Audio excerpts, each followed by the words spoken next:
Alright, well, we're back.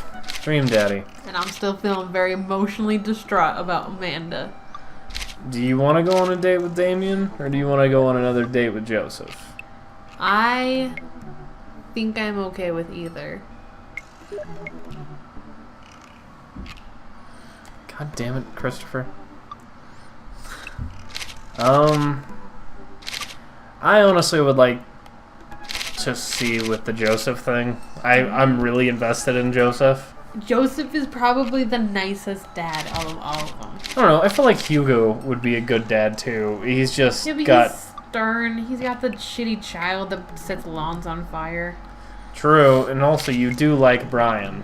I like Brian, but you hate Brian. I do, because I hate the one-up thing. But I like Matt. And we both agree that Craig is weird to date. It's weird to date Craig. Yeah, he's like our high school best friend. Ugh. Yeah, so, Joseph? Yes. Alright. You're going to message Joseph. We have one more heart, and we're not sure if this will end a game. Because we're not sure on anything. And I haven't played this before. Oh. Oh. You know what they say about third dates? They get pretty serious. Are you sure this is your dream daddy? I'm sure I can't commit. It sounds like Endgame. Alright, well, we're going to hold off on that then. You know, we'll probably... How do I go back? Right there, I guess. And we'll go on a date with Damien then. And we'll see if we can find out more about the whole situation. I don't know if we did, actually. I don't think we have. I just read, if you had to take one thing with you onto a desert island, what would it be? A coffin. A coffin. How do you do? I have finally decided to join this information superhighway. I am not entirely sure how this works, but I will try my best to understand. I love long strolls through graveyards and spending time with my son. If you would ever like to chat about the latest in Victorian fashion, the inevitability of our own demise, or black cats, please send me a letter. Well then. On Friday night, you're most likely to listen to a true crime podcast while I taxidermy my newest specimen. Oh God. If you had one thing to take with you on a desert island, what would it be? A coffin? What are your turn-ons? Pronouncing bosom correctly. Is it pronounced bosom? Am I doing it correctly? Hold on. Bosom or bosom? Why would it be bosom? Reasons. Okay, well... I guess you do you. What did you want to be when you grew up? A bat. A bat. That's what it says. Like a baseball bat, right? What's your favorite movie genre? Foreign art house horror. Bosom. Bosom. It sounds like me. It kind of does, actually. What's your ideal date? It's night. We are at the Industrial Dark Wave Club in Berlin. The music drums to the beat of our hearts. What do you never leave home without? An upside down cross, obviously. Well then, we are going completely different fucking spectrums with Joseph and this guy. Yeah, I agree. I spend a lot of time thinking about mortally... Salance? Salence? Mortality salence. Hold on. Now I gotta know what salence means. Wait, let me spell it right. The quality of being particularly noticeable or important. Predominance. Okay. Okay. So, yeah. I guess we're doing this. It's gonna get weird. You can save bookmarks directly to your desktop. Dad tip number 51. Nothing can be reading in print. Dad tip number 17. Damien seemed really interesting. A little odd, but interesting. I think I should hang out with him to get to know him a little better. To get him a little better. Yeah, to get him a little better. I navigate to Damien's dad book page and type out a message. Hey dude, you seem cool. We should hang out sometime. Sit there for a minute before I see Damien typing. But then, he keeps typing. And typing. Man, is this guy writing a novel? I leave the computer to make some coffee. And he's still typing. I sip my coffee, and the computer finally dings. Oh dear God. Du Lippenrig, I must confess my excitement to be receiving your kind letter, for, as you see, I do find myself available to enjoy your company. I must ask your forgiveness, however, as I did believe our first meeting did not paint me in the gentlemanly manner as I would have liked. Oh, whoa, there's more. I would be highly flattered to enjoy your company, or your companionship at my residence for an afternoon tea and a stroll around my garden. And should it please you, till then, adieu. Yours humbled, Bloodmarch. D. Bloodmarch. His last name's Bloodmarch? Yeah, Damien Bloodmarch. Oh, okay. Yeah, no, he is very, very, Wait, if he was typing for so long, why'd they come in several messages? I don't know, dude. I stare at the screen and reread the letter several more times. Hey, Amanda. Can you help me with something? Dad, for the last time, I'm not popping your back pimples. No. Can you interpret this for me? I turn the computer to Amanda and she squints at Damien's message. I just don't understand net speak. Like, is this how you kids communicate with each other now? Oh, totally. This is the hot new thing. See, Dad? Kids got over saying lol and lameo or whatever and decided to go back that they needed to do. Wait, decided what they needed to do was bring it back to the 1800s. So what do I do? Where's your pen and quill? What? Wait. Why would you need a pen and a quill? I don't know, dude. Isn't a quill a pen? I think it's supposed to be like your quill and ink. Yeah, your inkwell. Okay. Did you forget to unpack the pen and quill? Dad, how will we address the nobleman in regards to your upcoming debutante ball? Okay, now I know you're messing with me. Father, without a proper chaperone, you'll never end up with a suitor worthy of our land. Our dowry. Or... So you read Pride and Prejudice for school one time, and now you're reciting things you know about it back to me? Aren't you...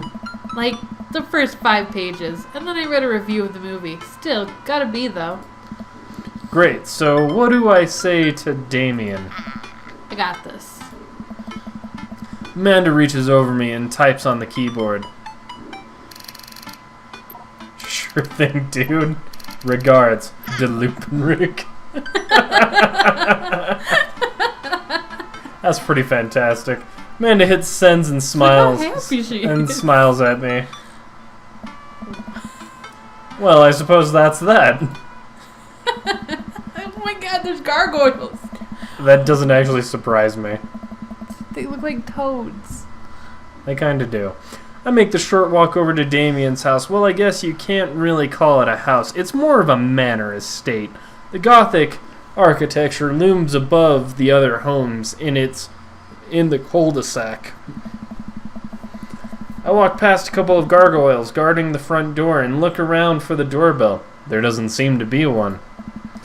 I pull the large, ornately carved bat's head door knocker back, and a hollow sound echoes throughout the house as I strike it against the door. That doesn't look like a bat. That looks like a Koopa that got squished. I wait several moments before the door slowly creaks open. It's a little creepy, but I enter the home, take a few steps into the foyer. Noting the oil portraits of who I assume are dead relatives hanging on the wall. What? No, that looks like them. Yeah, it kind of does. What the fuck is that dog? I don't know. As I'm admiring them, the front door slams shut behind me. I guess that's what the shaking was. Hello? You be quiet. Silence. An oil lamp in the corner flickers dimly, casting ominous shadows against the wall. Why do I feel like all the people in these paintings are staring straight at me? Why is it so cold in here? Where's Damien? To Lippenrig, a pleasure to have you in my home. I look up to see Damien standing at the top of a majestic staircase with a walking candle holder. Okay. What is happening? We just entered fucking Dracula's home. What do you want? Well, he has the door slowly open and then it slams shut and he's at the top of a fucking staircase. He's scary, apparently. What's with the door slamming shut? Oh, sorry. There was a draft. And the door creaking open when I knocked? I accidentally left the door unlocked. I don't believe him. And the creepy oil paintings? I like oil paintings. Oh, look at his face. Yeah, he's like, oh. I like them. Right. Right. Please, let me show you around. Oh, he suddenly got really happy. Okay. Damien leads me around his house, showcasing his parlor sitting room, auxiliary sitting room, and the parlor again for some reason. This is one of the oldest... Oh, this is you. My bad. I just start reading shit. This is one of the older homes on the block. Yes, but nowhere near as old as the architecture one might suggest. Through extensive renovations, I have been able to craft a residence that is both historically accurate of the Victorian period and equipped with the amenities of modern dwelling. We walked past a door covered in bumper stickers, caution tape, and a Black Parade poster. Did they listen to My Chemical Romance in the Victorian era? That's my son's room. You know how the rebellious teenage years are. Onward, onward, there's more to see. We reach a door at the end of the hall that Damien opens with a flourish. And this is the library. There's a lot of goddamn butterflies. I like the big one. Which big one? The big one. The biggest one. There's like The red one. that one? Yeah. It's orange. Sunlight streams in from floor to ceiling. Arched windows. The walls are lined with packed bookshelves, and even more books are scattered over the period-appropriate furniture. Damien is clearly really proud of this room. Look out the window, look at the butterflies, pick up a book. That's enough of the door. Let's look at the butterflies. They are a really interesting piece. Oh, hearts. I walk up to the glass display of pinned bugs on the wall. It's pretty impressive. Nice bugs. I pinned them all myself. Maybe I could show you how sometime. I'm concerned I would stick the pin right through my finger. Ah, the pinner's gambit. Is that a thing? No. Mm-hmm. Pick up a book.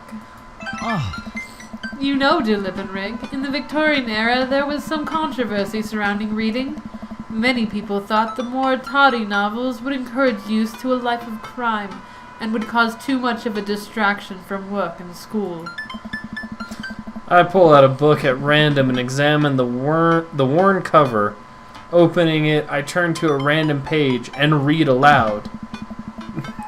Naruto struggled against the chains that Sasuke had bound him with. Shirtless and out of breath, he looked up at Sasuke. Sasuke smirked, unbuttoning his ninja pants. Whoa. What? Okay, I think that's enough. Damien snaps the book shut and puts it back onto the shelf. What the fuck? Like a Naruto board. Yeah, he's just got like Naruto. That's a rare book from my private collection. Him and his embarrassed face. Look out the window. He's so happy that we're still looking around his shit. He just likes everything we do. I walk to the window and I am greeted by a beautiful view of Damien's backyard. It showcases a beautiful view of the rest of the cul-de-sac. That's louder than I wanted it to be. Yeah, that was fairly loud. Hey, I can see Craig on his lawn. He's doing push-ups with his daughters on his back. All of them. Probably. That man's insane. I hope not the little baby that he straps to his chest frequently. He probably has her too. Let's be honest here. They're probably holding her. She can barely hold her head up. The two daughters are probably holding her while he's doing push-ups. Okay. Alright, well... We're cutting it here, because Mary demands it with her timer. With the timer you wanted me to set? Yeah. Why's it gotta be on me? I just don't want them to be mad at me. Fine. It's all my fault. I set the timer Corbin asked for. Alright, well, we'll be back in the next one. We'll continue our date with Dracula. Yeah, bye.